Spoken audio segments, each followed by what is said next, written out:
네, 여러분, 이 국가가 슬로건을 갖는 것은 그렇게 좋은 현상은 아닙니다. 국가는 사실은 어떤 종류의 슬로건으로부터 초월해 있는 일종의 내추럴한 상태, 또는 어떤 그 개인의 생활에 침투해 들어오고 개인을 규정하지 않는 좀 이렇게 떨어져 있는 존재.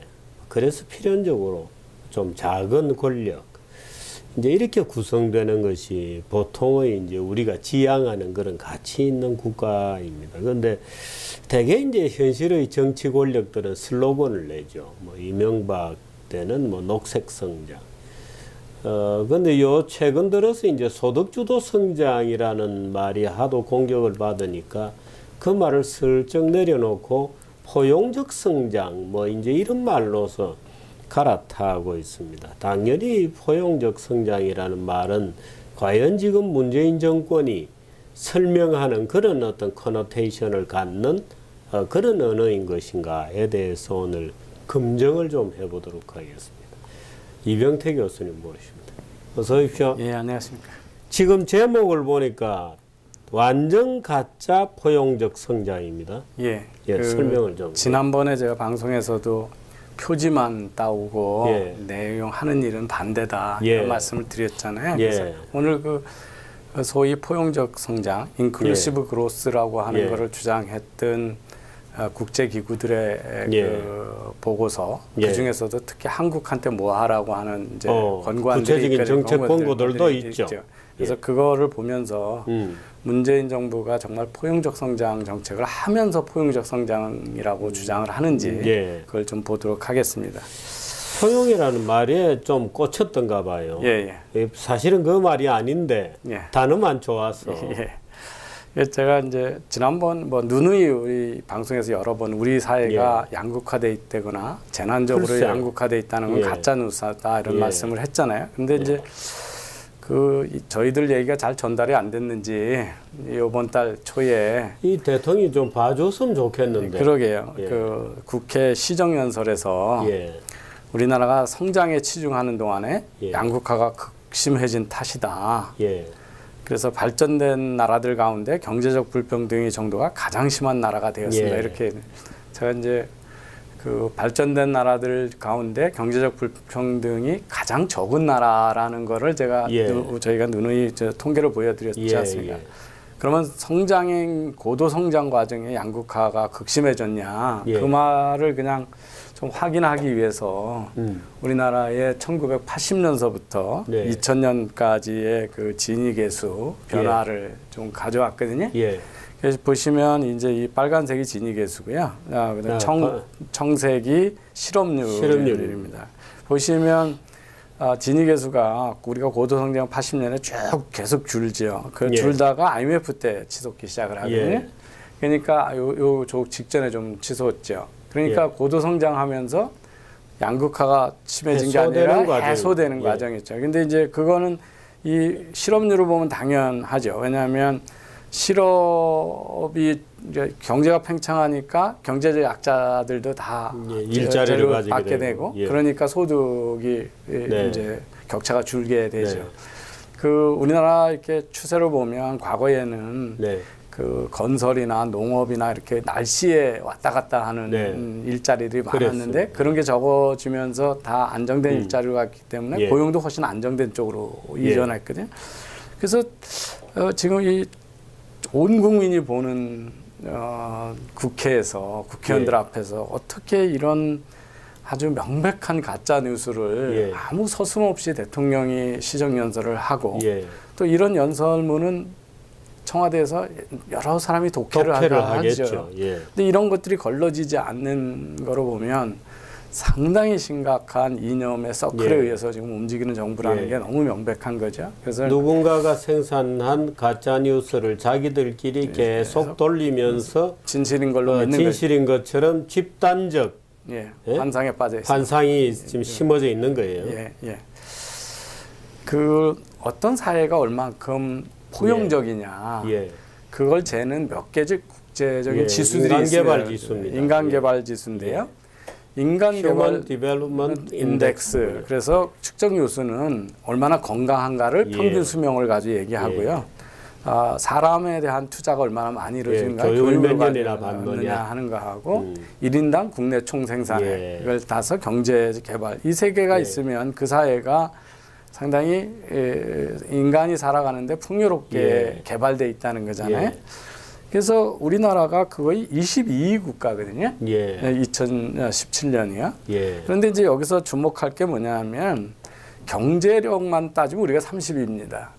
그런데 이제 그러니까 교육이나 건강에 대한 투자가 다른 나라보다 많이 이루어졌기 때문에 그걸 감안했을 때는 8단계 더 올라가서 이게 된 거죠. 그래서 포용적 성장을 할 때 이제 되게 이제 많이 하는 게 가난을 벗어나려면 교육을 많이 받아야 되고 그게 또 저기 아버지가 가난하더라도 자식이 핵심적인 소셜 모빌리티라고 해서 사회 이동성을 주는 거죠. 뭐 제가 그냥 대표적인 사례죠. 뭐 저희 부모님은 무학이신데 두 분 다 무학이고 공부하신 적이 없는데 저는 카이스트 교수 하잖아요. 그 이유는 제가 한국에서 제가 자라는 동안에 교육 기회가 많이 있었기 때문에 다른 가난한 나라와 달리 우리는 가난한 나라임에도 불구하고 공교육이 풍부하게 주어졌기 때문에 가능한 거잖아요.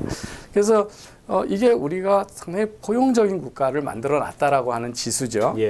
또 이 지수는 우리가 이게 이제 그 10점 만점인데요. 이거는 이제 22위 이전에 그동안의 변화 쭉 하는 거 보면 90년서부터 변화 2017년까지를 보면 0.728에 시작해가지고 한 해도 예외 없이 계속 가가지고 지금 0.903까지 증가된 거지 않습니까?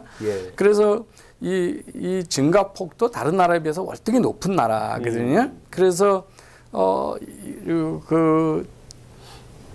성장이 고도 성장 과정의 불평등이 가속화되었다. 가속화되고 그리고 그것이 포용적이지 않은 나라를 만들었다라는 거에 이제 반증인 거죠. 이거는 이제 아주 객관적인 수치로 3가지밖에 안 되니까 사회의 모든 항목을 있는 걸 다 집어넣어서 해보자 했던 게 이게 소셜 프로그레스 인덱스라는 거거든요. 사회 뭐 진보 지수, 진보 지수죠. 개발 지수인데. 이거는 더 높습니다. 18입니다, 우리나라가요. 여기는 어떤 것들이 들어갑니까? 그러니까 이제 뒤에 보여드리는데 여기서는 또 한 분야를 띄워가지고 소위 포용의 척도를 또 따로 잽니다. 그래서 이게 인클루시브니스에 포용성 지수가 있군요. 그게 22입니다, 우리나라가요. 그래서 보시면 이제 여기 지수가 보면 여러 가지 개인이 살아가면서 필요한 뭐 영양이나 의료. 그 다음에 이제 물이나 이 뭐 화장실 같은 게 얼마나 깨끗하냐 하는 거가 있고요. 집이 얼마나 있냐. 그 다음에 그 집 속에는 전기가 잘 들어가느냐. 전기의 품질이 어떻게 되느냐. 그 다음에 안에 그 집안의 공기 질이나 이런 것까지 다 따지거든요. 그 다음에 이제 사회 범죄가 얼마나 많으냐. 안전한 사회냐서부터 시작해가지고 그다음에 이게 이제 주로 복지, 개인의 삶의 풍요성을 위해서 뭐 지식에 대한 접근성이 어떻게 되냐, 다들 글을 읽을 줄 아느냐서부터 시작해가지고 그다음에 정보 기기는 얼마나 많이 쓰게 되느냐, 그다음에 이제 의료 평균 수명서부터 의료에 대한 서비스의 질이 어떻게 되느냐, 환경이 어떻게 되느냐, 그다음에 이제 아까 기회죠. 삶에 살아가면서 불평등을 안 받느냐, 그러면 개인의 권리가 얼마나 보장되고 있느냐, 자유가 얼마나 보장되고 있느냐. 여기 이제 제가 아까 얘기했던 그 소외자들을 얼마나 안 만들어내느냐. 그 다음에 이제 교육에 대한 고등교육에 대한 기회가 얼마나 주느냐. 이게 이제 기회에 관한 거거든요. 그래서 이제 기초적인 생존에 필요한 안전과 뭐 그 환경에 관한 게 있는가 하면 풍요로운 삶을 살기 위한 인프라들이 있고, 그리고 더 나은 삶을 하게 기회가 있는 게 있죠. 여기서 우리가 22인데 그 포용지수, 그게 우리나라의 문화 때문에 이 22도 요 2개 항목 때문에 상당히 22위로 낮은 거거든요. 하나가 뭐냐면 이 2개가 포함된 거죠. 여기 보시면 이제 여기에 첫 번째가 동성연애제에 대한 수용성이 어떻게 되나, 이게 53위입니다, 우리나라가요. 그 다음에 소수자들, 사회적 소수자들에 대한 차별과 폭력이 얼마냐. 우리가 8등이니까 상당히 높은 거죠. 소수 차별을 안 하는 거죠. 그다음에 이제 그 남녀의 정치적인 파워가 어떻게 되냐고는 여성의 정치 지도자가 상당히 적으니까요. 예. 이게 이제 59위. 이 두 개만 빼놓고 나머지는 이게 이제 사회적인 약자들, 그러니까 사회 경제적인 약자들한테 평등이 얼마나 있냐. 이거가 이제 한 31위가 되고요. 그 다음에 이런 그룹들한테 정치적인 권력의 차별이 있느냐. 그거는 11위거든요. 전 세계에서. 그래서 우리 사회가 이 전체 사회 전체 개발을 해도 22위권에 상당히 발전한 사회라는 거고요. 근데 이제 이런 것들의 문제가 뭐냐면 아까 인간 개발 지수 같은 거 할 때 평균 수명이 얼마냐 이렇게 돼 있거든요. 근데 만약에 이런 사회가 똑같이 90살인데 평균 수명은 90인데 그 가난한 사람들은 평균 수명이 50이고 부자들은 100세여 가지고 90이 됐다. 그런가 하고 가난하나 부자나 다 90인 사회가 되면 이 두 번째가 이제 포용적인 사회죠. 그죠? 평등한 사회고. 그래서 근데 이제 여기는 전부 평균만 잰다는 거죠. 그다음에 이제 2중, 3중으로 과대하게 재는 경향이 있다. 왜냐하면 소득이 높으면 되게 교육 수준이 높고 또 평균 수명도 올라가니까 한 가지를 3번, 4번 재지 않느냐. 이거는 일반적인 문제고. 그래서 이 두 개를 제거하는 새로운 지수를 한번 만들어 보자. 그게 이제 휴먼 라이프 인디케이터라는 겁니다. 이게 이제 같은 수명이라도 이 소셜 그룹 간에 얼마나 비례가 있느냐. 경제력도 평균 1인당 평균 소득도 얼마나 분산이 적으냐. 이걸 다 분산을 감안해 가지고 하고 이 중복적인 상관관계 높은 것들을 통계적으로 통제하고 나서 어떻게 되느냐를 보거든요. 그러면 이게 지금 얼마나 놀라운 게 나오냐면 우리가 14위로 올라갑니다. 그리고 일본이 되게 낮은 나라로 예를 들면 17위였던 일본이 2위로 올라가거든요. 그래서 여기 우리나라 14위가 어떤 거냐면요. 우리 밑으로 어떤 나라가 있나를 한번 보시면요. 보통은 휴먼 디벨로핑 우리하고 거의 같고 휴먼 디벨로핑 인덱스를 재면 항상 노르웨이가 1등으로 나와서 노르웨이하고 스위스, 스웨덴 여러 가지 우리가 그 북구 유럽 노르딕 칸츄리들을 따라해야 된다고 막 그러지 않습니까? 그런데 보시면 여기 우리가 14위인데 그 밑에 누가 있냐면 룩셈부르크, 핀란드, 캐나다, 오스트리아, 아일랜드, 뉴질랜드, 영국, 독일, 벨기에, 덴마크가 다 밑에 있습니다. 미국은 한참 아래에 있습니다. 그래서 이게 진짜 그 사회 전체가 얼마나 평등하게 개발되어 있냐라고 하는 재는 거거든요. 그래서 이게 이제 최근에 새로 제안된 개발 지수입니다. 그래서 이제 여기 제가 지금 휴먼 라이프 인디케이터하고 디벨로프 인디케이터 과거 거하고를 보시면 한국이 이제 여기 14위고요. 여기 32위가 미국입니다. 그러니까 미국보다 훨씬 우리가 평등하고 인클루시브한 사회라는 얘기죠. HDI로 따져도 우리가 17위고요. 그러면 이제 여기서는 이제 미국이 12위로 훨씬 높은 거로 나오죠. 그러니까 1인당 국민소득이 높으니까. 그렇군요. 그러니까 1인당 국민소득에서 어디 높은데 국민 평균 수명은 별 차이가 없고요. 우리랑 미국이랑 교육연한도 별 차이가 없거든요. 미국이 조금 더 많거든요. 그러니까 미국이 월등히 높은 건데 미국이 훨씬 편차가 크니까 편차를 감안하면 우리가 확 올라오게 되지 않습니까? 그래서 이런 지수로 보면 우리나라가 가장 성공적인 포용적 국가를 만들어 왔다는 거죠. 성공적으로. 그래서 이 인식 자체가 워낙 오류가 있는 인식이다라고 하는 게 객관적 지표로 이제 나타난다는 거고요. 그래서 두 번째, 정말 문정부가 포용적 성장 정책을 알고 있냐? 그걸 한번 보면 지금 이제 제가 뭐 지난번에 주필님 이거 말씀하시는 거 제가 방송에서 봤는데 왜 북한하고 우리하고 큰 차이가 있냐? 그게 무슨 자연환경도 아니고 인종도 아니고 문화도 아니고 결국은 어떤 정부냐? 제도고 그 정부는 얼마나 개방적 사회고 얼마나 경쟁을 통해서 예. 파괴적인 혁신을 수용하느냐, 네. 그다음에 준법이 되고 있느냐 이런 네. 거지 않습니까? 그래서 다른 말로 하면 경제적 자유가 있느냐, 그리고 정치 재산권이 보호가 되느냐, 자유가 주어지느냐, 그리고 그거를 내면 정치 집단들이 경쟁을 해야 되는 집단이라는 거죠. 독재하에서는 이게 상당히 어렵다.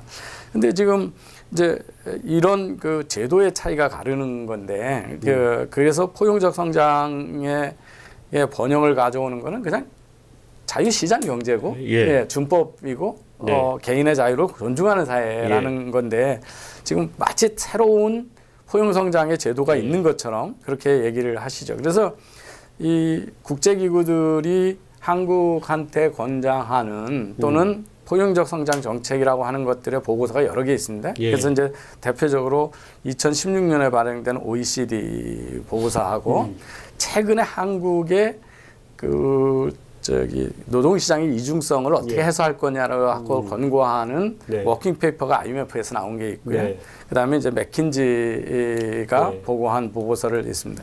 그래서 이제 이 OECD 포용 성장에 관한 보고서는 여러 개가 있습니다. 근데 그 중에 가장 이제 종합적으로 나왔던 게 2015년에 불평등과 포용 성장. 그래서 G20 국가한테만 보고 어떻게 하면 성장도 하면서 불평등은 줄이는 밸런스를 취할 거냐 이거에 대한 보고서거든요. 그래서 이제 우선 이 보고서에서 G20 국가들의 경제적 불평등 정도를 보여주고 있거든요. 그 보시면 이 파란 마른 목걸이 시장에서의 임금 격차입니다. 지니 계수요. 그러면 시장 소득입니다. 시장 소득. 정부에서 뭐 사후적으로 뭐 분배하는 이런 다 빼고 그냥 월급 받는 거죠. 근데 여기 한국이 여기 있죠. 그럼 마른 목골 중에서 압도적으로 가장 낮은 나라죠. G20 국가 중에서. 격차 적은 겁니다. 적은 거죠. 진위 계수가 적은 거니까.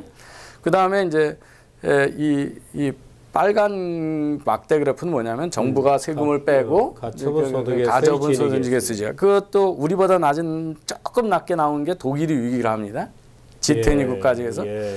그래서 어디가 이렇게 우리만큼 살만한 나라 중에 G20가 우리만큼 살만한 나라들이지 않습니까? 우리보다 잘 사는 나라들이고 나라 중에서 가장 불평한 사회를 만들었다라고 하는 대통령의 말씀은 이 OECD의 포용성장 보고서를 안 보신 거죠, 그죠? 본 적이 없다는 얘기를 지금 드릴 수가 있습니다. 그래서 이제 여기서 OECD 이제 정책 방향이 거기에서 뭐라 그러냐면 이제 기본적으로는 영어로 돼 있어서 죄송합니다만 이게 누구나 쉽게 알 수 있죠. 너무 분배를 강조하면 성장이 안 되고 성장을 강조하다 하면 잘못하면 분배가 격차가 늘어날 수 있다. 뭐 이런 생각들을 하기 때문에 그래서 이 어떤 정책들 간에 서로 보완성이 있고 어떤 것 간에 서로 충돌을 한다. 이걸 잘 고려하면서 아주 조심스럽게 하라는 거거든요. 그래서 이제 성장 정책을 하되 격차가 커지지 않는 방식으로 또는 분배를 하되 성장이 해치지 않는 이 아주 보완적으로 해라. 이게 말은 쉽고 실제는 되게 어려운 일이죠. 그래서 여기서 성장 정책을 쓰라고 그러면 이제 뭐 그 첫 번째는 노동 유연성을 하면 노동 유연성을 하면 당연히 이제 급여 격차가 커질 수도 있지만 좋은 거는 고용이 늘어나는 거죠. 근데 이제 나쁘다고 생각하는 거는 그 개인의 소득 격차가 확대될 수 있다. 뭐 이런 거죠. 그래서 뭐 미니멈 이제 최저임금을 낮추는 거에 성장 정책이거든요. 그러면 당연히 격차는 커지고 고용도 더 많이 됩니다. 미니멈 웨이지를 줄이면요. 최저임금을 줄이면 뭐 이런 식으로 이제 효과가 서로 보완적인 것도 있고 충돌적인 것도 있거든요. 흔히 이제 정치적으로 논의되는 그런 주제들에 대한 긍정 혹은 부정의 효과들을 정리해 놓은 거고요. 그래서 이제 그러면 우선은 그 불평등을 해소하는 방법이 뭐가 있냐? 여성의 첫 번째가 여성의 경제 참여를 확대하라는 겁니다. 이게 대개는 여성들 때문에 이게 격차가 크거든요. 그 다음에 이제 고용의 기회를 늘려줘라. 그러는 거죠. 그 다음에 이제 좋은 일자리에 고용의 기회를 만들어줘라. 그리고 이제 교육을 훈련을 잘 시켜주라는 거고. 그 다음에 아주 그 재분배가 격차를 줄여준 가난한 사람한테 갈 수 있는 아주 효율적인 조심의 이제 시스템을 만들어라 이런 거거든요. 그래서 뭐 여성한테 해주라는 게 뭐냐면 평생 교육훈련 지원해주고 육아 및 고령가족 지원제도를 해서 일을 할 기회를 만들어주고 여성 특화 지원 프로그램 만들고 그런 뭐 차별 없애고 뭐 이런 거 있거든요. 근데 이제 복지 재분배 뭐 우리도 지금 뭐 다 하고 있는 것들이 그럼요. 그다음에 복지 재분배도 그 고용 확대와 빈곤 퇴치를 위한 사회 보장을 하라는 거거든요. 이 보통 우리가 생산적 복지라는 거죠. 그다음에 복지와 인적 자원에 대한 투자로 사회 이동성 확대. 이건 대한민국이 제일 잘하는 거라고 제가 말씀을 드렸고요. 인적 자원에 대한 투자. 그다음에 건강과 교육에 대한 투자. 우리나라가 아까 사회 개발 지수에서 전 세계에서 14위 안에 들어가는 정도로 그것도 사회 경제적 차이 없이 다 교육의 기회, 건강의 기회를 주고 있다는 거죠. 그다음 뭐 세금 제도 투명하게 하라 뭐 이런 거거든요. 그다음에 이제 빈곤 가정을 위한 제도는 일할 기회와 동인을 많이 주라는 거고요. 그래서 조세제도 같은 것을 개편해서 이제 그 가난한 사람한테 혜택이 가도록 하라는 게 대부분입니다. 근데 여기에 이제 최저임금에 대해서 한 패러그래프가 나옵니다. 최저임금은 그 아주 낮은 소득계층의 임금 격차를 줄여줄 수는 있다. 그렇지만 과도하게 높은 임금은 고용에 어마어마한 해를 준다. 그러니까 이거는 이 어떤 수준의 최저임금을 줄 건가는 아주 조심스럽게 고려되고 조심스럽게 그 효과를 아주 잘 관리해가면서 조심스럽게 적용해야 된다는 거고요. 이거야말로 문정부가 정반대로 가는 거죠. 정반대로 가는. 그다음에 그래서 여기에 보시면 최저임금을 at a modest level, 일자리가 없어지지. 여기 보시면 이제 한글로 제가 번역했는데 과도한 최저임금은 고용을 해친다. 그리고 다른 분배 정책과 더불어 최저임금 수준은 조심스럽게 고려되고 이제 영향을 잘 평가해야 된다는 거고요. 일자리 유지를 방지하기 위해서 최저임금은 아주 과하지 않은 수준, 모데스트한 낮은 수준에서 유지해야 된다라고 하는 게 이 OECD 보고서의 최저임금 제도에 대한 권고입니다. 근데 우리는 지금 1년 사이에 30% 이상을 올렸잖아요. 그것도 중위권 임금 대비해서 OECD 국가 중에서 아무도 지키지 않는 터키를 빼놓고는 제일 높은 수준을 올렸잖아요. 그러니까 그다음에 이제 여기에 24페이지에 한국에 대한 한국에 대한 권고안이 14가지가 들어갔습니다. 그래서 제가 이제 하나씩 번역했거든요. 자, 첫 번째가 뭡니까? 정규직의 일자리 보호를 낮추고 비정규직에 대해서는 교육훈련을 강화시켜 줘라. 그러니까 이게 소위 플렉시큐리티, 유연이죠. 그러니까 유연 정규직에 대한 안정성. 그래서 그 다음에 여성의 고용의 질을 높이기 위해서는 파트타임 같은 시간제 일자리를 많이 늘리고 육아 지원을 해줘라는 거죠. 근데 전부 뭐랍니까? 정규직, 비정규직 제로화한다고 그러지 않았습니까? 비정규직 제로화하면 학생하고 주부는 일할 기회 없는 거거든요. 그 다음에 이제 뭐 그 연금제 50%로 이 말만 들으려고 하니. 그 다음에 이제 유연한 고용 다시 강조하고요. 그 다음에 임금제도도 유연하게 해라. 그래서 나이가 들면 나이가 아주 많아지시면 소위 임금 피크제 이런 거죠. 그 급여 수준을 확 낮춰서라도 그분들이 계속 일하게 해야 노인분견을 벗어난다 이렇게 된 거죠. 그러니까 최저임금을 확 올리면 제일 높이 피해를 보는 게 지금 고령 인구들이잖아요. 그러니까 이게 이제 그래서 이게고요. 그 다음에 제가 이제 지난 정권에서 그 소위 노사정 합의하다가 장년층의 법정 제 마음대로 올리고 그냥 한 해 만에 5년을 해버렸잖아요. 근데 여기서는 법적 정년을 정하고 점진적으로 올리고 그렇지만 궁극적으로는 정년제도를 없애라 이렇게 됐거든요. 그 다음에 이제 도덕적 해이가 발생하지 않게 가계부채를 통제하라. 그러니까 저 세금 뭐 이렇게 부채 감면 이런 거 하지 말라는 거고요. 그 다음에 영세 기업을 인터넷 잘 하게 하고 직업 교육 잘 시켜줘라 뭐 이런 거 있고요. 그 다음에 청년의 취업을 장려하는 프로그램인데 그 개선해라 뭐 이런 건데 우리는 돈 주는 거로 지금 막으려고 그러는 거죠. 그 다음에 이제 아까도 나왔는데 육아휴가 및 시간제 등 유연한 고용기회를 장려하라고 그랬죠. 근데 처음 이제 하려 그러면 이제 파트타임 작업 예, 파트타임 하는 거죠. 예. 네, 그런데 이걸 다 지금 저기 정규직화하라고 그러고 임금을 올려놓으니까 더더욱 없는 거죠. 그다음에 이제 기초연금을 뭐 자격을 완화해서 수혜자가 그렇지만 이것만 타먹고 집에 있으면 안 된다. 일하게 만들어라는 거고. 그다음에 이제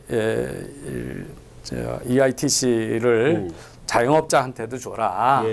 그런 거죠. 근데 이제 지금 와서 막 고려한다고 그러는 거죠. 예. 그다음에 뭐 의료보험인데 의료보험 우리나라가 최고인지 알지만 사실 자가부담률이 높거든요. 이제 이런 거에 대한 개선 어떻게 할 거냐. 그리고 사교육 낮추고 학원 수요 낮추기 위해서는 방과 후 프로그램을 내시로 해라 이런 거거든요. 이런 내용도 있어요. 예. 그다음에 이제 취업 후에 우리 지금 저 청년들이 고용보험에 안 들고 저기 최저임금에 안 받으려고 그러는 이유가 4대 보험 들어가지고 취업한 거로 되면 바로 학자금 상환해야 되거든요. 아, 그렇군요. 예, 그래서 그것도 잘못된 제도죠, 그죠? 임시로 학생 때 돈 벌면서 하는데 4대 보험을 들었다는 거를 무조건 무차별적으로 그 고용으로 보거든요. 네. 그래서 이제 이런 새로운 학자금 제도를 확대하라 이런 제도입니다. 그러니까 여기 권고안에 제일 중요한 게 유연한 고용 시장을 만들어주라는 거거든요. 근데 정반대로 갔어요. 근데 어떻게 이게 그러냐 하는 거고요. 지금 두 번째 이제 IMF의 권고안인데 이겁니다. 이게 이제 올해 6월에 나왔거든요. 근데 이제 우리나라가 비정규직이 얼마나 높으냐 그러면 전체 OECD보다 비정규직이 높은 거로 나옵니다. 높은데 이게 뭐 때문에 높은 거냐면요. 시간제 근로자의 비중은 다른 나라보다 훨씬 적습니다. OECD보다. 그런데 뭐가 많아서냐면 자영업자 비중이 높아서 그래. 이게 자영업자도 넌 레귤러 인플로이먼트로 봐서 이게 합쳐서 그렇거든요. 그래서 지금 이게 역사적으로 89년서부터 2010년까지 보면 이게 우리 정규직이거든요. 예, 그리고 이게 이제 시간제거나 일용직이고요. 그 다음에 이게 이제 자영업자입니다. 저 월급 안 받는 자영업자거든요. 그러니까 우리나라가 그 정규직이 꾸준히 늘었지 사실은 갑자기 지금 나빠지고 그런 게 전혀 아니거든요. 그래서 비정규직 고용 비중이 계속 줄고 있다고 하는 게 이제 여기 나오고요. 근데 우리나라가 이제 자영업자 비중이 높은 아주 예외적인 상황이라는 거를 보여주고 있습니다. 그래서 이 우리나라가 그 공된 사람의 보호 수준이 어디냐 그러면 OECD보다 훨씬 앞쪽에 있는 거거든요. 고용보험입니다. 그래서 이제 정규직이 이렇게 높고 이 세모는 계약직이거든요. 그래서 계약직으로 보나 정규직으로 보나 고용 비중이 상당히 높은 나라라고 나오고 있고요. 그래서 이제 정규직 보면 이게 이 정규직을 해고하려면 몇 달 전에 이제 4개월 이전에 그러는 거고요. 그 재고용 기회도 많은데 우리나라가 이제 고용 수준이 높은 거고요. 그다음에 이제 조기 퇴고, 정리 해고할 때 주는 돈의 그 우리 위로금이라고 그럴까요? 명예퇴직 퇴근 뭐 이런 거고. 그게 이제 여기 일본 하나도 없고 덴마크 하나도 없지 않습니까? 이게 OECD 평균이고 우리는 그거에 3배, OECD 평균 3배도 넘거든요. 그래서 이제 우리나라가 정리해고도 어려운 데다가 돈도 많이 줘야 되고 이런 게 이제 정규직 과보이기 때문에 정규직을 잘 안 뽑는다는 거고요. 퇴금 이런 통계도 있군요. 그 다음에 이제 그 우리나라가 전체적으로 노조의 가입률이 낮은 나라인데요. 근데 여기 보시면 취약계층이 있는 중소기업에는 거의 없고 정규직하고 비정규직인데 정규직 대형 사업장 돈을 많이 붓는 데만 압도적으로 이제 그 노조화가 돼 있지 않습니까? 그러니까 노조가 우리나라 약자들을 이제 보호하지 않는. 그러니까 이게 노동시장의 분절화가 되는데 노조가 사실 원인이 되고 있는 거죠. 강성 노조가. 그래서 이제 여기서 주장하는 이 우리나라의 노동시장의 분절을 해소하는 방안은 한 3가지가 있다. 하나는 이제 해고를 쉽게 해주는 거죠. 파이어링 코스트, 해고 비용을 낮춰주는 거죠. 그런데 그래봐야 해고된 사람이 있고 새로 고용되는 사람은 같은 수준에서 들어오지. 저기 대기업에 쓰던 거는 대조를 좋은 사람이 들어오지. 중소기업에 있던 교육 못 받은 사람이 들어가지 않는다. 그래서 네. 이 소위 회전문 효과만 있고 이거는 그 약간 가난한 사람한테 해충이 있지만 분절화에 아무 이거 하나만 네. 써가지고 효과가 없다라는 게 이제 여기 그 연구 네. 논문의 시뮬레이션 결과입니다. 두 네. 번째는 이제 우리나라 툭하면 정치인들이 복지 확대, 사회 네. 안전망 확대하라고 그러죠. 그러면 그런데 이거를 하면 문제는 실업률이 늘어난다. 예. 실업이 늘어나고 그다음에 이거는 저기 이중화, 분절화를 더 강화시킨다라고 하는 거거든요. 이게 복지로 확대하면 그런 게 아니고. 그다음에 이제 정부가 이제 뭐 정말 일자리를 잘 매칭하게 하거나 예. 그다음에 그 임시하고 정규직 간의 격차를 줄이게 하거나 예. 또는 생산성 향상을 되게 높게 이제 교육 훈련을 많이 해주고 뭐 이런 것들을 하면 이것도 이거 하나만 해가지고는 이 정책을 써가지고는 예. 그 실제는 이 임시직하고 정규직의 격차를 확대한다고 돼 있습니다. 네. 그래서 이거 하나씩 써가지고는 아무 의미가 없고 이 세 가지를 잘 믹스해서 써면 그래도 개선이 될지 안 될지 잘 모른다라는 거거든요. 참 어려운 주제다. 예, 어려운 아주 거죠. 조심스럽게. 그래서 IMF의 결론. 예, 그래서 이제 결론은 그겁니다. 이 아주 복잡한 문제다. 예. 그런데 여기도 그 고용 유연보호를 강화해야 된다는 거. 유연성 확보하기 전에는 잘 안 되는 거고요. 예. 그 다음에 어떤 정책이든 과격하게 하면 안 된다. 예. 점진적으로 해라. 점진적으로 예. 천천히 상황 봐면서 조심스럽게 디자인하고 네. 아주 점진적으로 시행을 예. 하면서 계속 바꿔가면서 조정을 미세 조정해야 하는데 근데 한꺼번에 어느 날 대통령 됐다고 비정규직 다 제로 그러고 52시간제 아무 대책도 없이 이렇게 해놨잖아요. 제가 화가 나는 게 그 지난 국회 때 52시간제 할 때 갑자기 뭐 탄력 근무제도 안 되고 예외업종도 다 없애버리고 만들어 놓고 큰일 났다니까 6개월 유예했지 않습니까? 그 6개월 유예하는 동안 아무것도 안 해놓고 지금 6개월이 다 지나갔거든요. 그러니까 이제 지금 민노총에서 총파업을 하고 있거든요. 참. 그 6개월 뭐 한 겁니까? 유예해놓고. 정부가 완전히 태업을 하고 있는 거잖아요. 그래서 지금부터 논의해가지고 저걸 경제는 무너지는데 뭘 하겠다는 거죠.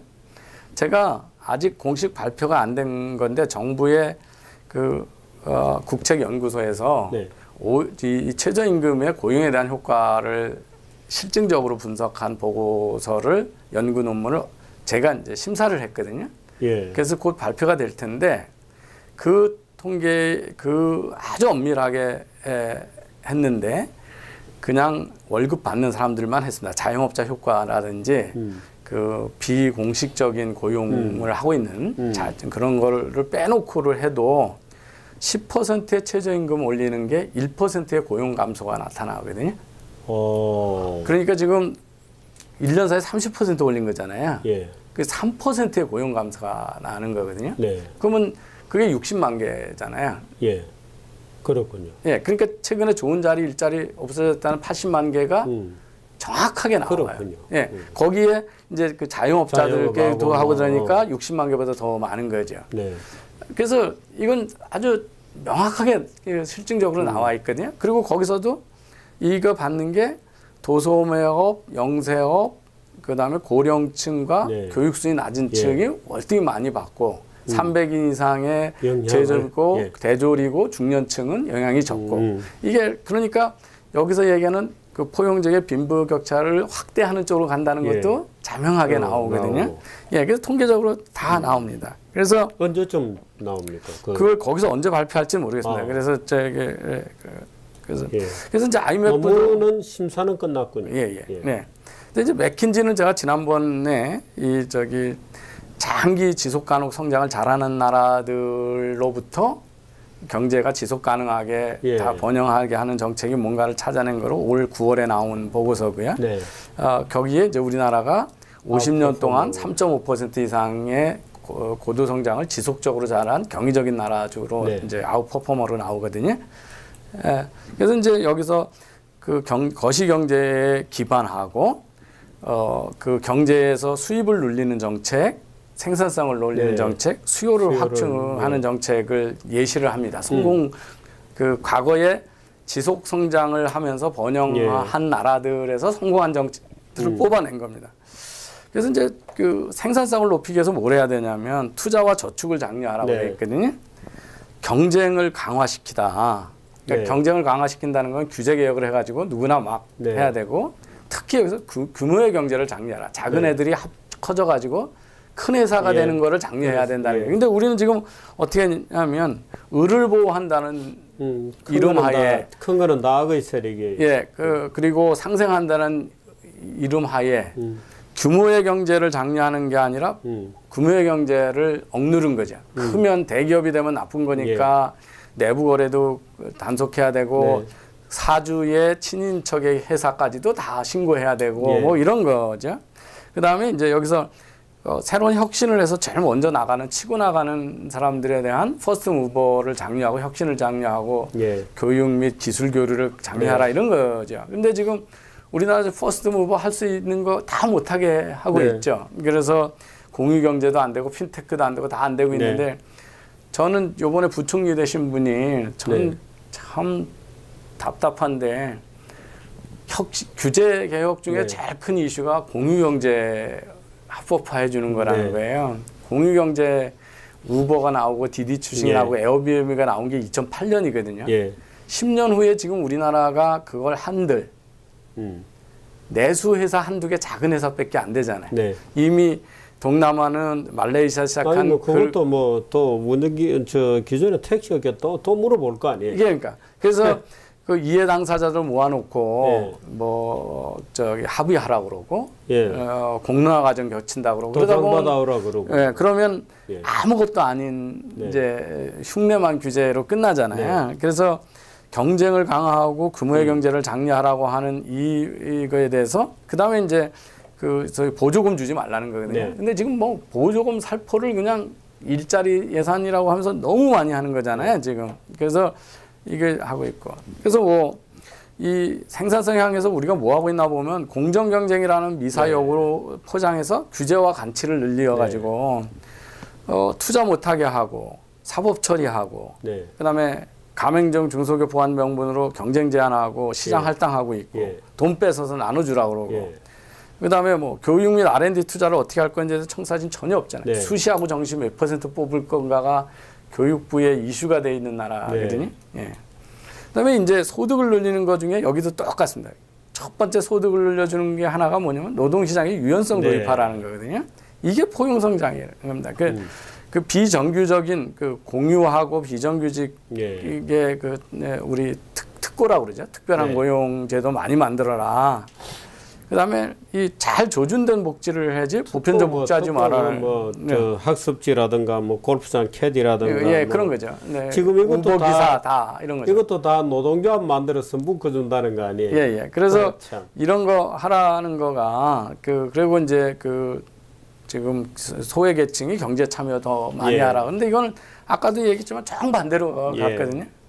그래서 뭐 고소득주도 성장으로 고용찬사 만들고 있고 노동 유연화가 정반대로 시행을 했고 현금 복지하고 원래발 타령으로 저는 우선 제가 저한테 이것 좀 조사해서 해주면 어떻겠냐는 거예요. 뭐냐면 학생들이 아르바이트를 하다가요. 아니면 신입사원이 들어와다가 자기 이렇게 좀 쉬었다가 일하고 싶다고 그만둔다 그런다는 거예요. 열심히 이제 훈련시켜서 3개월, 5개월 투자를 해놨는데 한 7개월, 1년도 안 돼서 그만둔다는 거예요. 그래서 그만둔다고 하면 실업수당을 받으니까 자기가 해고당한 걸로 해달라고 그런다는 거예요. 그래서 그러면 이제 이 친구가 노동 감독관인가요? 거기 찾아가서 노동위원회. 노동위원회 가서 내가 그만두는 그냥 일하고 싶은데 그냥 그만두는 게 아니고 해외에 놀러 가려고 그만두는 게 아니고 여기가 너무 일이 스트레스가 심해서 자기는 비자발적으로 지금 쫓겨나는 거다. 그렇게 얘기하면 그쪽에서 전화를 걸어가지고 그거 어차피 해주라. 사장님 돈 나가는 것도 아니지 않냐. 그러니까 해고당한 거를 해줘라. 그래서 다 그 실업수당을 네. 받아 먹고 있다는 거거든요. 네. 그래서 이제 그 사장님은 저한테 부탁이 청년들이 저 신입사원들이 그만두고 나가고 실업수당 받아놓고 해외여행을 몇 개월 만에 얼마나 가는지를 좀 누가 조사해서 했으면 좋겠다. 실업수당 받아먹은 사람 중에서. 예. 그러면서 이제 이런 것들이 다 복지병이죠. 예. 그리고 지금 그 우리 그 통계는 당국만이 갖고 있겠는데요. 예. 예. 그래서 이제 수요 확정하기 위해서는 또 뭐 이 무역 및 관세나 규제 철폐하라는 거고요. 예. 특히 여기서 금융의 접근성 확대하고 금융산업의 경쟁 및 효율성을 제고하라고 그랬잖아요. 네. 근데 우린 지금 요번 정부 들어와가지고 완전히 관치금융으로 다 가버렸거든요. 관치금융이 아니라 지금 뭐 왜 거의 불법이나 불법. 아니 이 교수님 그거 아세요? 그 금융 그 노조가 사측하고 예. 금융산업위원회라는 걸 만들었어요. 예, 만들을. 그러니까 이제 만들게 되면 이제는 완전히 노영 경영이 되는 거죠. 그죠. 예. 그래서 연일 규제하고 그래서 혁신은 연설물만 존재하고 관치하고 포용적 성장하고 있지 않습니까? 그래서 결론은 뭐냐면 그다음에 이제 경제 기초 파운데이션을 튼튼하게 해서는 그 거시경제에 대한 화신이 아니고 확신입니다. 안정성을 제고하라는 거하고 정부를 개혁하라는 거거든요. 네. 제도에 대한 정부 네. 개혁. 그래서 그런데 지금 거시경제에 대한 우리 지금 어떻게 했습니까? 경제에 완전 무제한 정권이라는 거가 판명이 난 거죠. 예. 네. 그리고 거시경제의 불확실성이 주범이 정부가 되고 있다는 것은 무디스가 예. 최근에 얘기했죠. 정부가. 근데 뭐 최저임금 52시간제 노사 관계 악화되고 이거 어떻게 되는 거예요? 그다음에 이제 임의적으로 법을 막 재해석하죠. 예. 그래서 뭐 대주주 사법 처리하는 것도 그렇고 삼성바이오 뭐 모든 회계법인이 다 네. 합법이라고 그러고 그 당시에 금감원도 합법이라고 그랬고 네. 삼성이 얼마나 사회적인 저기 감시가 심하기 때문에 조심해서 일을 하는데 예. 이걸 그냥 했겠어요? 그리고 몇십 년 동안 아무 문제 없던 파리바게트 제빵사 그거를 임의적으로 불법이라고 파견법 위반이라고 해석해가지고 다 뒤집어 놨잖아요. 네. 그러니까 이게 우리 거시 경제에 대한 안정이나 이런 거가 불확실성을 훨씬 정부가 키우고 있는 거고요. 그래서 이제 여기 특히 이제 노동 개혁 얘기하는 거하고 시장이나 정부 개혁을 권고하고 있거든요. 네. 그래서 보면 우리한테 그런 이유가 가장 경직된 노동 규제를 가지고 있고, 예. 그다음에 노동시장 유연화는 다 서구에서 성공한 실증된 정책이잖아요. 예. 독일에서도 성공했고 스웨덴에서도 했고 뉴질랜드에서 했고 네. 뭐 지금 일본도 그렇고 지금 프랑스도 하고 싶어 하는 네. 거고 하는 거고요. 그다음에 이제 그 나라의 행정과 정책 품질, 국가 경쟁력 좌우하는데 최근에 최저임금 시행하는 거 보세요. 아무런 사전 조사도 네. 없이 본인들도 놀랐다라고 하는 네. 무리한 수준을 하기도 하고 그 규제 개혁 못 해가지고 남들 10년 전에 다 했던 공유 경제를 지금도 네. 해결을 못 하고 있고 그런 거죠. 아니 노동시장 규제도 이번에 왜 노사정 예. 경제사회 노사정위원회에서 사용자 측 주장은 따에 접어놓고 노측 주장만 가지고 아이로 협약 통과시켰잖아요. 예. 그 이렇게 되면 이제 점점 거꾸로 가는 거죠. 이제. 예. 그래서 제가 지난 여러 번 보여드린 것 중에 예. 경제 자유도 조사에서 우리 노동 자유도는 101이고 이 유럽하고 OECD 국가 41개국에 37이고 네. 반면에 일본은 2위고 3위고요. 네. 여기는 일본이 15위고. 그래서 우리가 노동시장이 얼마나 경직돼 있는 거냐고 보고요. 그 경제 자유도 조사에서 우리나라가 이제 보시면 이게 점수가 쭉 분야별로 나오는데요. 예. 최악의 점수가 뭐냐면 정부거든요. 네. 정부의 그렇군요. 진실성 및 투명성이거든요. 예. 이건 아예 그 50점도 안 돼요. 네. 근데 왜 정부 개혁을 안 하고 이 비효율적인 정부가 시장을 개혁한다고 들고 네. 나오는 그러니까 그러고요. 그다음에 이제 부족한 게 사법부의 효율성하고 예. 정부 예산 사용이 네. 지금 생산성 투자가 아닌 다른 네. 쪽으로 많이 가고 있다는 거고요. 그 정부의 진실성, 투명성 다음에 그 다음에 이제 나쁜 점수가 이 노동시장 자유도거든요. 예. 예.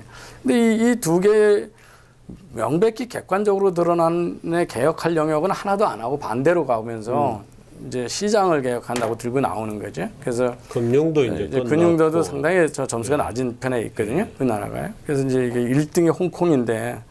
홍콩에 이제 하고 비교하면 홍콩의 정부는 82점이고 우리는 49점이거든요. 예. 사법부 요즘 말 많은데 거기도 20점 차이 나는군요. 예, 84점, 63점이죠. 예. 그래서 뭐 금융이나 이런 투자 자유도에서도 20점 차이가 나고 이런 게 다 경제 성장을 제약하고 있는 거죠. 네. 뭐 이 경쟁력 지수에서도 보면 우리나라의 제도화, 특히 정부죠. 제도나 그다음에 노동시장의 효율성, 금융시장의 효율성 이게가 가장 낮은 점수의 영역이거든요. 근데 전부 반대로 간 거잖아요. 그 금융시장은 더 관치로 가고 노동시장은 더 규제 중심으로 가고요. 그래서 이제 뭐 사실은 노동시장 세제 관련 공적법 이것도 다 규제인데 이거하고 상품시장 규제만 혁파 대상인 것처럼 이제 오해를 하고 있다라고 하는 거고요. 그래서 이제 제가 그 세계 기구 거를 다 보셨고 거기서 권장하는 정책을 보면 문정부가 하는 거는 이들이 권장한 정책에 정반대잖아요.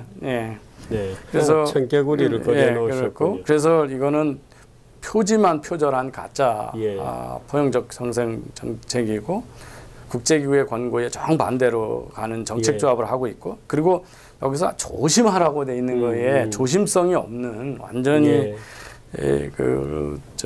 마루타 실험을 지금 국가 경제를 하다가 지금 경제가 국민이 지금 마루타. 그 이게 뭐냐 포용 성장이 아니고 이게 최근에요. 올 10월에 지난달에 미국 백악관의 경제자문단이 위원회가 사회주의의 기회비용이라고 하는 보고서를 냈거든요. 제가 기회가 있으면 다음 시간에 이걸 와서 보여드리겠습니다. 여기서 얘기하는 오바마 정책들이 있잖아요. 지난 정부가 사실은 다 사회주의적인 정책들이었다. 근데 그 비용이 얼마나 큰가를 보자 해서 나오는 건데 여기 나오는 예를 쭉 보면 오바마 때보다 훨씬 정도가 심한 사회주의 정책을 제공하고 있는 거죠. 여기서 이제 노르딕 칸츄리들은 훨씬 사회주의적인 것으로 알고 세금도 많이 걷는 것 같지만 그렇지 않다. 미국하고 덴마크, 핀란드, 아이슬란드, 노르웨이, 스웨덴하고의 세금을 비교합니다. 그러면 이 노르딕 칸츄리의 평균하고 미국의 세금을 마이너스 4니까 노르딕 칸츄리들이 이제 낮은 거 그러니까 법인세죠. 법인세가 4% 낮다는 거잖아요. 그런데 상속세는 미국이 35%가 높으니 그러니까 이게 마이너스가 이제 노르딕 칸츄리가 낮은 거고요. 그 다음에 이제 그러고 뭐 이렇게 보면 이 전체적으로 세금 편차가 미국하고 그렇게 노르딕 칸츄리가 크지 않습니다. 그런데 법인세하고 상속세에서 미국이 훨씬 높고 그 다음에 이제 소위 프로그레시브 인컴 텍스, 하우스 인컴 텍스, 그러니까 우리가 부자들한테 더 많이 하는 누증 제도에서 미국이 조금 더 그렇다 그러는데요. 이게 제가 이제 저 앞에 샌더스는 지난번 대통령 출마했던 샌더스. 이제 그 사람이 제안했던 걸 하면 얼마나 나빠지는가를 보여주는 것까지 같이 해놨습니다. 그래서 민주당 정책들을 쓰면 얼마나 이제 세금이 늘어나나 뭐 이런 걸 보여줬는데 이게 놀라운 표예요. 이게 뭐냐면 노르딕 칸츄리의 평균 급여를 받고 있는 사람들이 내는 세율하고 제일 많이 내는 최고 세율, 누진 세율 있지 않습니까? 그게 몇 배 차이냐? 그 덴마크는 1.3배예요. 거의 비슷하군요. 그러니까 평균이나 부자나 거의 없는 거예요. 1.9배, 1.2배, 1.6배, 1.5배예요. 근데 미국은 8배예요. 그러니까 우리는 미국보다 더 하거든요. 부자들만 세금을 다 내고 보통은 안 내는 거죠. 그러니까 이게 미국이 되려 더 사회주의적으로 프로그레시브 부자들을 처벌하는 세금이 돼 있다라는 거를 이제 보여주는 건데. 근데 이 얘기는 뭐냐면 지금 요새 우리나라에서 지금 유행하는 게 보편적 복지잖아요. 그러니까 북구 유럽은 그걸 하려면 보편적 조세를 해가지고 하고 부자나 나나 세율이 거의 차이가 없잖아요. 기껏 해봐야 50% 차이가 하니까. 그러니까 이거는 뭐냐면 이거는 다 같이 돈을 내서 보험을 들어놨다가 내가 아프면 내가 실직을 하면 타 먹는다는 우리나라에서는 돈 내는 사람은 따로 있으니까 그렇죠. 근데 이제 마음대로 하죠. 그러니까 그래서 돈 내는 사람 따로 있고 혜택 받는 사람 따로 예. 있는 거가 그게 사회주의의 정의라는 거거든요. 예. 그래서 이거 없이 지금 하는 예. 거는 큰일 나는 일이죠. 그래서 이제 이게 거기서 사회주의 정의를 그 미세스의 돈 쓰는 4가지 방법. 누구 돈을 쓰느냐, 누구를 위해서 돈을 쓰냐. 내 거를 내 돈을 나를 위해서 쓸 때는 돈을 아끼고 최고 가치를 찾게 하기 위해서 효율화를 하죠. 그다음에 이제 내 돈을 남을 위해서 쓰는 거는 이게 이제 우리 기부죠. 예, 그러는 여전히 아껴서 기부를 하겠죠. 좋은 데다가. 그렇지만 이제 밸류는 뭐 그쪽 사람들이 하는 거니까. 그런데 남의 돈을 나를 위해서 쓰는 거는 이건 이제 버릇없는 아들놈이 용돈 받아서 쓸 때 하는 거거든요. 그러니까 이제 아낄 이유는 없고 나한테 좋은 거 사고 싶은 거 사겠죠. 근데 이제 국가가 하는 건 남의 돈을 가지고 남한테 쓰는 거잖아요. 이게 사회주의의 정의다라고 하는 거거든요. 그러니까 그래서 그러면서 시장에서의 생산이나 유통의 수단들을 통제하기 시작하는 것들은 이게 이제 공산주의 내지는 남미식이지 않습니까? 그래서 지금 문정부가 하는 거는 그냥 위장된 남미식 사회주의 정책입니다. 이 보고서에 의하면, 정의에 의하면. 그 비용이 얼마나 큰가는 여기서 이제 쭉 나오는데요. 아주 재미난 겁니다. 그래서 이제 제가 경제지식 네트워크. 올해 여러 가지 준비를 해왔는데요. 지금까지는 그냥 외국 경제 지식 올리는 거, 저희가 만든 게 아니라 외국 거 동영상, 그다음 팟캐스팅 쪽으로 했는데 이 웹페이지를 12월 초를 목표로 아주 대표적으로 개선해서 들어와서 쉽게 하고 있고요. 이 시사성 있는 경제 비판 방송은 여기서 하더라도 기초가 되는 경제 지식은 여기서 좀 아주 젊은이들이 볼 수 있게 20분 단위로 이렇게 잘라서 그 12월부터 시행할 예정입니다. 그래서 지난번에 도와주신다고 해서 저희 방송 가끔은 펜앤마이크에 좀 링크해서 광고도 할 거고요. 그래서 양쪽 좀 같이 다 많이 봐주십사 해서 그래서 여기서도 이제 경제 지식을 제가 그냥 가칭으로 이병태 경제 TV라고 해놨습니다. 병태리, 비틸리 골뱅이 카이스트 그저는 메일이고 메일이고 전화번호고요. FN을 찾아 들어가야 FN ORKR이고요. 그래서 지금 개편 작업이기 때문에 지금도 뭐 많이 들어오실 땐 페이지 뷰 한 20만 이렇게 들어오시니까요. 많이 들어갑니다. 특히 외국에서 만들어진 아주 양질의 기사들을 번역해서 올리고 상당히 젊은 번역하는 자원봉사단이 열심히 하루에 여러 개를 올리고 있으니까 좀 봐주셨으면 고맙겠습니다. 그래서 오늘 제 결론은 자꾸 포용적 성장한다고 하도 거짓말을 해서 가짜다. 완전히 가짜다. 양식 있는 국제기구가 권장하는 제도 정책하고 정반대로 갔고 그만큼 아주 무모한 경제적 정책에 관해서 아주 무모하기를 근데 제가 경제정책 무모하다 그러면 안보 걱정하시는 분은 뭐 안보가 더 무모하다고 그러시더라고요. 오늘도 점심에 어떤 분 만났는데 핵무기 개발하고 그렇게 대량 살상 무기가 있는데 김정은 온다고 오는데 탱크 뭐 이렇게 저지하는 거 지뢰 다 제거하고 아니 뭐 서해안에 철조망 다 걷어내고 NLL 물려주고 뭐 이런 병사가 아파도 헬리콥터도 못 띄우고 GP 다 없애버리고 뭐 이런 게 보면 그 경제 정책만 무모한 게 아니라 안보 정책도 이게 나라냐 좀 무모한 것 같습니다. 그래서 오늘은 그 포용 성장 얘기하면 가짜라고 좀 사기꾼이라고 좀 소리 좀 쳐주십사.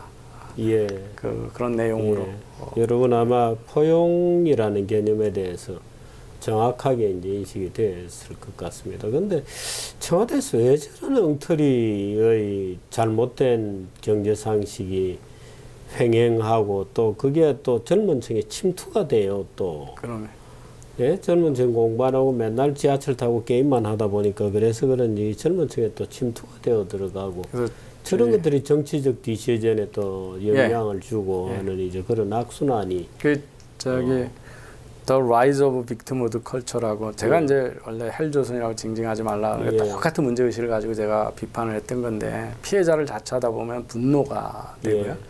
분노하면 그 분노에 영합하는 이제 이런 사회주의 정책들이 나타나는 거죠. 그래서 그게 다 연결돼 있는 거. 큰일입니다. 예. 저 오늘도 저는 어젠가요? 대통령께서 장관들이 현장 모른다고 뭐 질타를 하신다고 그래서 아니 자기가 청와대가 다 하니까 뭐 아니 그것도 그렇고 그 현장 모르는 분을 누가 임명을 하신 거예요? 그다음에 장관은 얼마나 한다고 현장 임명되고 나서 현장을 배우러 가겠어요? 장관들 아는 분을 임명을 하셨어야지. 아니 그러고 현장을 함부로 잘못 다니면 안 되죠. 예. 그러면 딱 선심성 이상한 거나 가서 하고 사실은 장관은 숫자를 보고 정책을 해야죠. 숫자를 보고 정책을 해야 되는데 이해 집단한테 휘둘리게 되고 뭐 신문 사진 잘 나오는 행사로 특혜나 주고 이렇게 되죠. 근데 어쨌든 아니 그걸 누가 임명을 한 건데 현장을 본다고 그렇게 얘기를 하시는지 잘 모르겠어요. 본인은 현장을 잘 아시는가 봐요. 아니 뭐 정운찬 교수도 뭐 경제학자도 현장을 알아야 되는데 이렇게 주장을 하니까 제가 참 며칠 전에 그 얘기 듣고 그 선동열 야구 감독 얘기하면서 경제학자가 현장을 가봐야 하듯이 뭐 이렇게 얘기하더라고요. 그래서 제가 참 저분은 참 하는 말마다 밉상스러운 잘못된 얘기만 하고 다니시는구나 하는 생각이 들었는데 오늘 아마 여러분들 공부를 많이 하셨을 것 같습니다. 저도 오늘 공부 많이 했습니다. 여기까지 할까요? 예, 고맙습니다.